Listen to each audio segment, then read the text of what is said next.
Oh my God, I hit the go live button before I was ready to strum. Here we go. In the good old summertime, in the good old summertime, strolling through the shady lane with your baby mine. You hold her hand and she holds yours, and that's a very good sign that she's your Tootsie Wootsie in the good old summertime. In the good old summertime, in the good old summertime, strolling through the shady lane with your baby mine. You hold her hand and she holds yours, and that's a very good sign that she's your Tootsie Wootsie in the good old summertime. Yes, Karen, you make a good point. It's too hot to hold hands. Well, this song was written before global warming took hold. That's how you can tell. The lyrics, if you wrote it today, would be about going and hanging out in a well air conditioned shopping mall instead of a shady lane. Strolling in a shopping mall with your baby mine. My hair is doing something sort of funny. Hello, everybody. Good evening. I am Ethan. This is the nosho, and I am Ethan Hirschenfeld. That's me. That is I. I am he. He is me. I'm him. However you like to say it. It's all acceptable. I met a dog this evening. I met a dog whose name was the word for freedom in Arabic. I think it's Huriya, freedom in Arabic. Huriya, yeah. حرية. Huriya, Huriya. When you put a word in English into Google Translate and then you ask it for the word in Arabic, if it's a noun, I think, it always adds the suffix tun, like Toon, onto any word. So like the word for freedom is Huriya. Huriya, this very cute dog named Huriya, who we met once before. But if you put it into Google Translate, it doesn't just say Huriya, it says, listen to this. حرية. Huriyatun. It puts a tun on the end, which there's some grammatical reason for that. Someone explained it to me once. I still don't know why. Tomorrow night, there's an event for the organization that runs the local farmers market. They run a few different farmers markets in the area here. It's called Sustainable Cape. Sustainable Cape. Good organization. Look them up. Sustainablecape.org. Sustainablecape.org. I'm going to tell you a little bit about them. Sustainable Cape. Center for Agricultural Preservation and Education. Growing food, growing community, growing connection. Sustain your community, for in so doing, you sustain the world. Here's the mission. I'm going to read you their mission statement. Hello, everybody. Nice to see you. Thank you for tuning in to the nosho for Wednesday, the 17th of July, 2024. Sustainable Cape's mission is to celebrate local food while inclusively educating about the health of our bodies, community, and environment. We demonstrate the direct link between local food, sustainable health and wellness, and the importance of preserving the fragile land and water resources that directly enable our local harvest. Our goal is to educate, empower individuals to become agents of change, thereby creating a decidedly more delicious, healthy, and sustainable world. I mean, huh? Huh? Huh? How do you like that? How do you like them apples? That's a good mission. Sustainable Cape. Look them up. So I've been volunteering this summer and last summer for the local farmers market, which is run by Sustainable Cape. And tomorrow night they're having an event. That's what I'm going to plug right now. In case, who knows, maybe someone watching this is nearby and near enough to get. If you go to sustainablecape.org, you can look at Get Involved, or you can go to Events. And if you click on Events, there's something called the Summer Sunset Market. That's what I'm going to tomorrow night. I bought a ticket. It's at 4:30 tomorrow at the Mary Heaton Vorse House in Provincetown. Here's what you can do tomorrow, late afternoon, early evening. Oh, wait,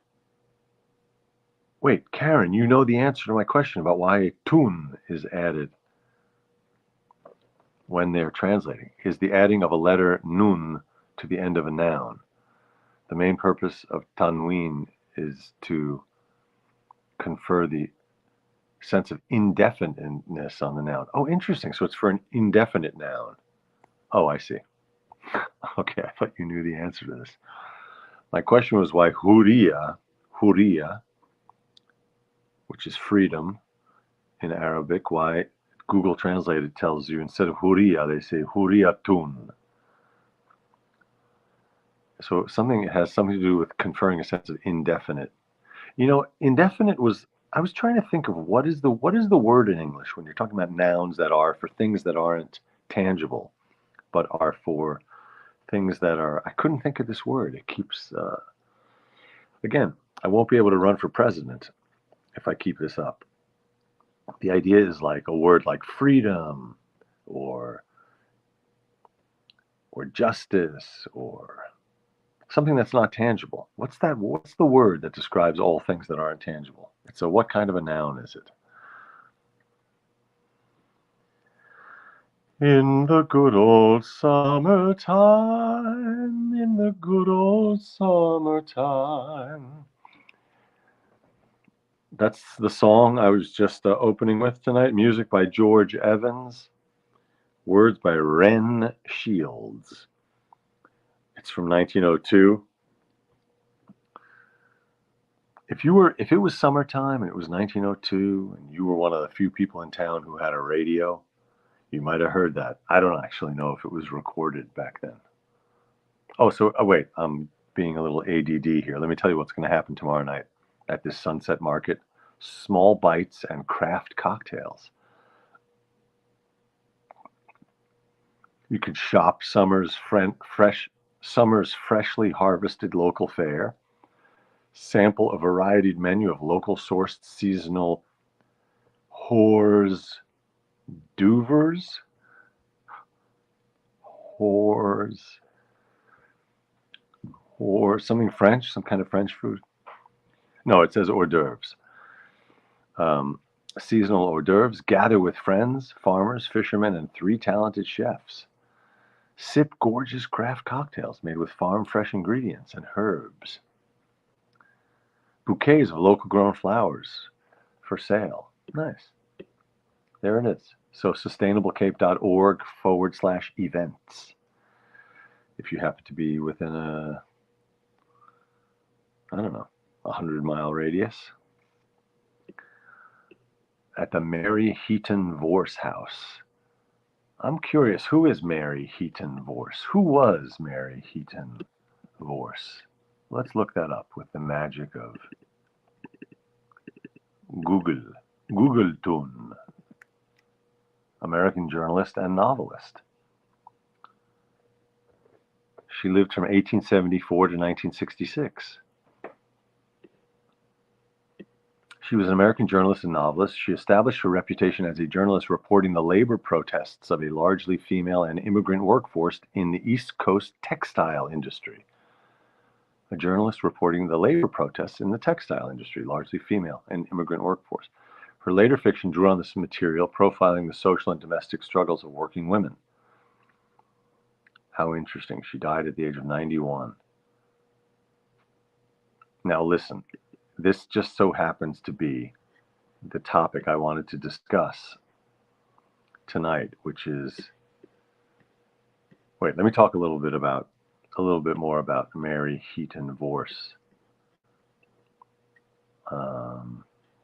Unwilling to be a disinterested observer, she participated. Okay, so she was journalist and fiction, but she then participated in labor and civil protests and was for a period the subject of regular U.S. Justice Department surveillance. She was born in New York City. Her father was a successful hotelier, but the family's fortune was her mother's legacy as the widow of Captain Charles Bernard Marvin, a shipping magnate and liquor merchant. Family home in Amherst, Massachusetts. She traveled extensively with her parents. She was at the Art Students League in New York, where my friend teaches. Marriages and children. It looks like maybe she was married a few times.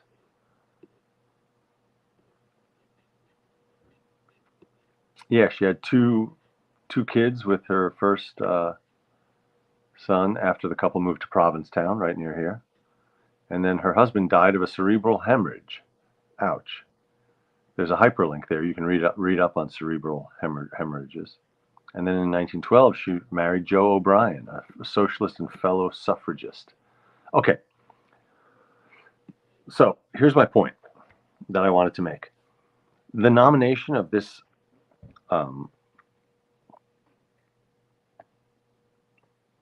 ultra-conservative, Christian nationalist, faux populist to the ticket in the VP slot, I think I'm not breaking any ground here, but I think it's a huge opening for a big win by our side, because it's hard to imagine that his presence on the ticket won't motivate somewhere around 10 million women who otherwise wouldn't have voted. And 10 million more people voting for us gives us the win. I just can't imagine, given that he is on record. You can watch video of this guy saying no exception.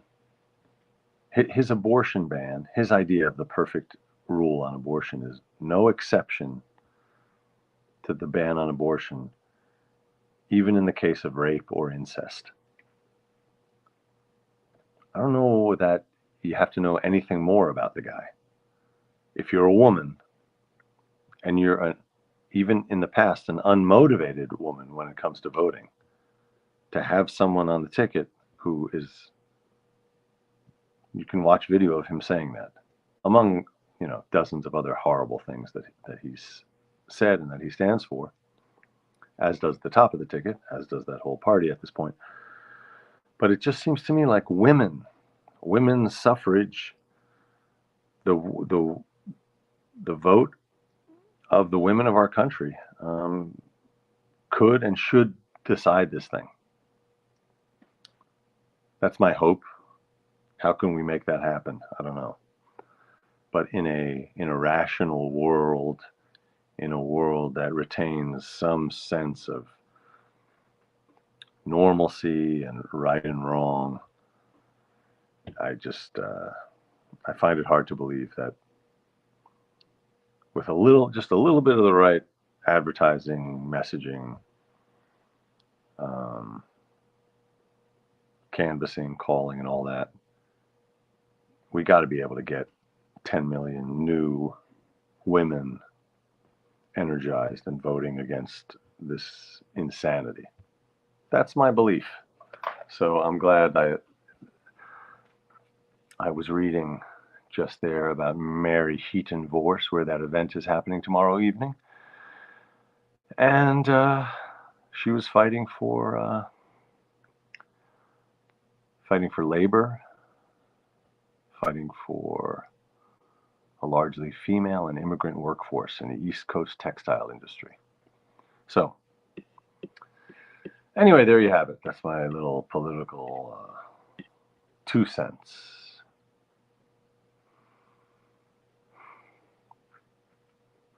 But I recommend you keep reading. Keep reading this Wikipedia entry on Mary Heaton Vorse, V-O-R-S-E. It goes on. She lived a really interesting and long life.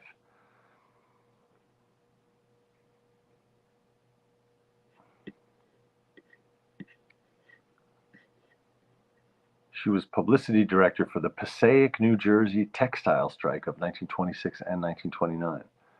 And in 1929 she witnessed the onset of the Southern Textile War in Gastonia, North Carolina.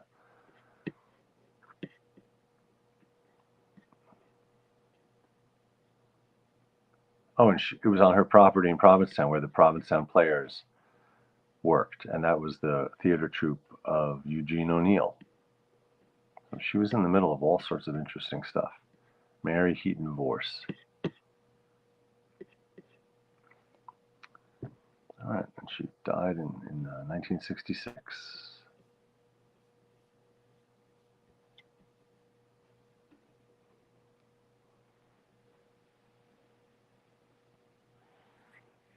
In fact, it's interesting. It looks like she died. Yeah, well, that's.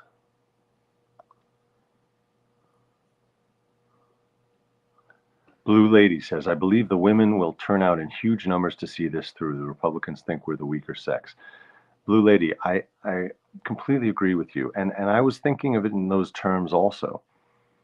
They must be underestimating the power of women in this country and the power of women at the ballot box. If more, I think Feldman said it on his show this morning. If more women turn out to vote than men, if more women vote than men in this one, we win. I think that's true. All right, let's make that happen. All college-age women must vote. Absolutely, Karen.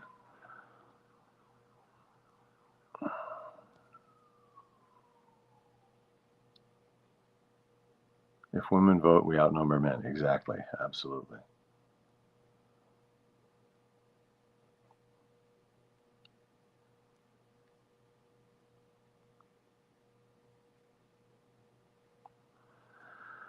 In the good old abstract noun. Thank you. That's the word that I couldn't think of. Abstract. Thank you, Karen. That's exactly it. Abstract.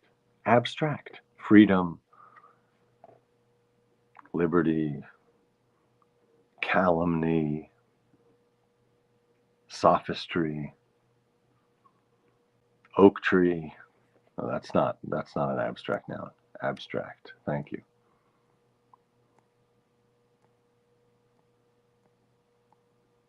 Okay.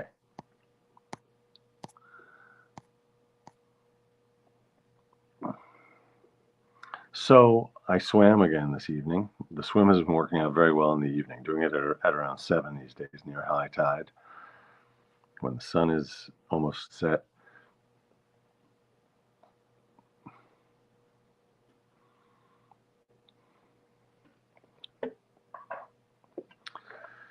And I made it to 500 strokes this evening.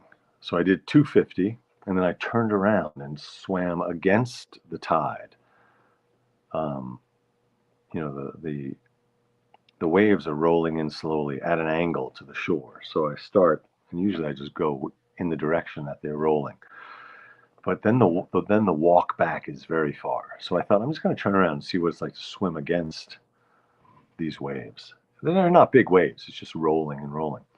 And the interesting thing is I can kind of get in a rhythm with that also.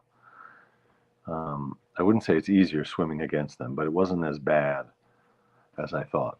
So I did 250 strokes that way and 250 on the way back. So I would say now I'm feeling good about this Swim for Life, that philanthropic swim event that happens on September 7th. I'll talk more about what they're raising funds for, and I'll establish my little fundraising page like last year. But my estimate again is that I'll only have to do around 700 strokes, but maybe it'll be 800. I don't know. So now I'm feeling like I've turned a corner with it, so I'm able to just keep going. It's not super strenuous. It's more like if you get over that hump, then it's just like taking a walk. A little more strenuous than a walk, but you can then just keep going. This is really the least beer-like beer in existence. First of all, it's fake beer. It's athletic. This is the fake beer company. They make really good non-alcoholic beer. But this one, not only is it non-alcoholic, but this is the low-calorie one. It's called Athletic Light, as you can see. And it has very little, I like it, but it takes a very perceptive palate to discern the difference between this liquid and what comes out of your tap. That's what I'm saying. That's my ad. I can say things like that because they're not a sponsor.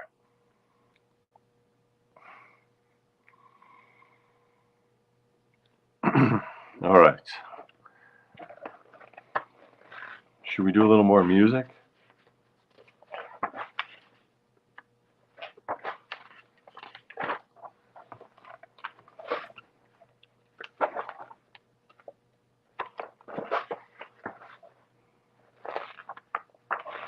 Oh, someone said, yeah, I don't know if the show was last night or the night before, but I watched it early this morning.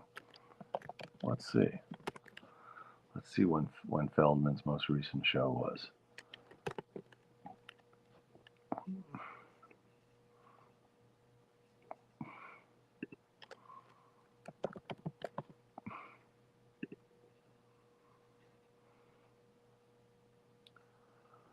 Wah, wah, wah, wah, wah. Na, na, na, na, na. And that's a very good sign. Yeah, that's what it was called, How to Lose. How to Lose Women Voters. Yeah, How to Lose Women Voters was the title of the episode, and it came out this morning, 15 hours ago. And yeah, so that was why I was thinking about it. I got in touch with the League of Women Voters about 20 years ago or so. I think I mentioned the opera that I was in San Francisco was called The Mother of Us All. I think it was then that I decided, people get like opening night gifts for your fellow cast members. So instead, I made a donation on behalf of the cast, in the name of the cast, to the League of Women Voters. You should check them out, LWV, League of Women Voters, lwv.org, League of Women Voters, lwv.org. I think they're over 100 years old. Again, it's an organization that worked originally on women's suffrage. Now it is devoted towards expanding the vote, expanding democracy, getting more people to vote. And so I got in touch with them because I want to make a bigger donation. I've made little donations to them in the past, but it occurred to me after watching Feldman's show and thinking about this horrific Vance. You mentioned it right there, Donald James. Hello, Sacramento. Thank you for tuning in to the No Show tonight. The way Donald phrases it, how to lose women voters, ? By choosing Vance as VP. That's, exactly. I believe that is true.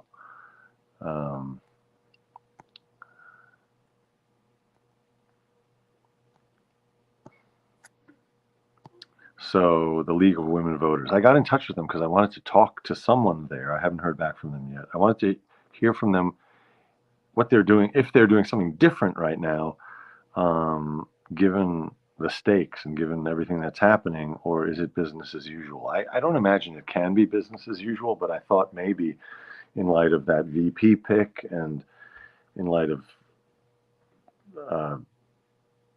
all these crazy Supreme Court decisions, and the women's health stuff, and the abortion bans in various states. I was just curious if the League of Women Voters is doing something novel or something. Anyhow,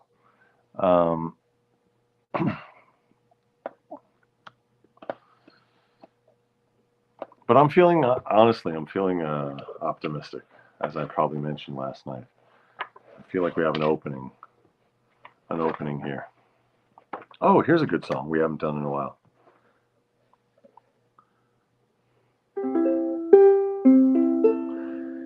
You work and work for years and years, you're always on the go.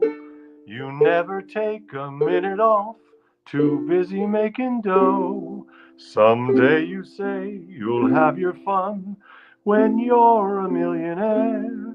Imagine all the fun you'll have in your old rocking chair. Enjoy yourself, it's later than you think. Enjoy yourself while you're still in the pink. The years go by as quickly as a wink. Enjoy yourself, it's later than you think. I want to look up that one chord. Oh, that. A C sharp diminished. I skipped that one. I fudged. On the second verse, I'm going to really hit that chord if I can. Verse 2. You're gonna take that ocean trip no matter come what may. You've got your reservations, but you just can't get away. Next year for sure you'll see the world, you'll really get around. But how far can you travel when you're 6 feet underground? Enjoy yourself, it's later than you think. Let me do that again. Enjoy yourself, it's later than you think. Enjoy yourself while you're still in the pink. The years go by as quickly as a wink. Enjoy yourself, it's later than you think. It's later than you think. Oh, yeah. Enjoy yourself, it's later than you think. That's that Carpe Diem anthem. Music by Carl Sigman.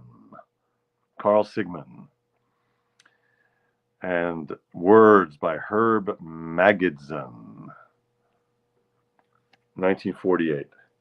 Enjoy yourself, it's later than you think. I want to see something about these guys. Herb Magidson, American lyricist. Wow, he has a really interesting look. From Pennsylvania, born in 1906 in Braddock, Pennsylvania. Died in 1986 in LA. Oh, he won the Academy Award for Best Music. Herb Magidson. He won the Academy Award. Oh, Gone with the Wind. I think that was it. Oh, no. The Continental. That was the first Academy Award. Oh, he was the very first Academy Award winner for Best Song in a Motion Picture for The Continental. It's funny, The Continental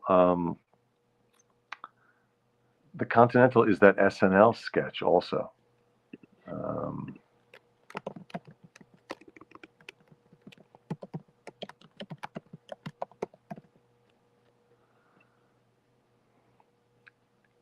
Yeah, Christopher Walken. Look, you can look that up. The Continental. He plays a really creepy guy in a fancy dressing gown in a hotel who doesn't let his guest leave. The Continental. That's pretty damn funny. He did that a few times. All right, Herb Magidson.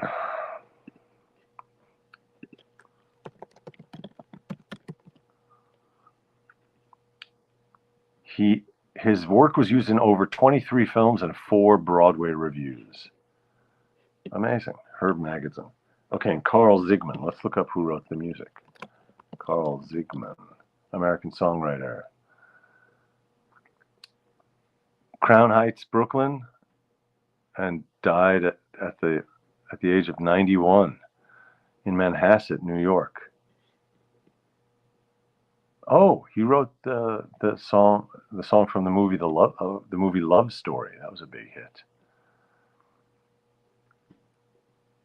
Okay, he had an illustrious career, this composer, Carl Zygmunt. He graduated from law school and passed his bar exam to practice in the state of New York. Instead of law, encouraged by his friend Johnny Mercer, he embarked on a songwriting career that saw him become one of the most prominent, successful songwriters in American music history. He was awarded the Bronze Star for his efforts in Africa during World War II. Wow. Oh, Blue Lady says The Continental was an Astaire Rogers film. Okay, good to know.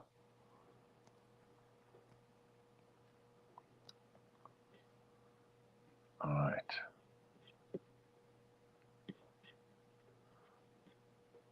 Although Zygmunt wrote many melodies, he was primarily a lyricist who collaborated with people including Duke Ellington.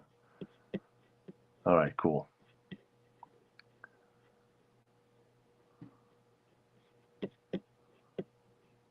All right, well, we learned something about that interesting pair who wrote Enjoy Yourself, It's Later Than You Think.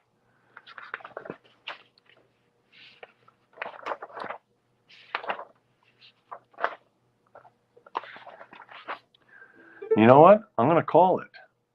That was our show. Enjoy yourself. It's later than you think. Carpe diem. In the spirit of carpe diem, let's move this along with our evenings. Thank you very much for tuning in to the nosho on this Wednesday evening. I'll be back tomorrow night, right here at 9 p.m. and every night on the nosho. Mick Jet says, "Sing us his song from Love Story." Okay, I'm gonna make a note to attempt that.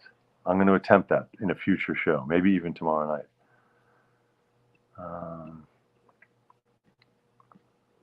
Okay, Love Story.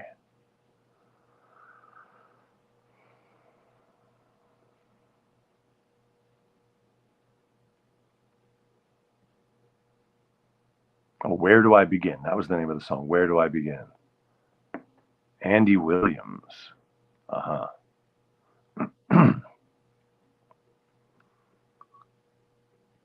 Oh, Andy Williams recorded it with new lyrics and took the song to #9 on the Billboard Hot 100 of their easy listening chart. Easy listening, perfect. It was recorded in 1970, released in 1971. All right. Where do I begin? Love Story. Okay, good night, all. I will see you tomorrow night. Thank you very much for tuning in.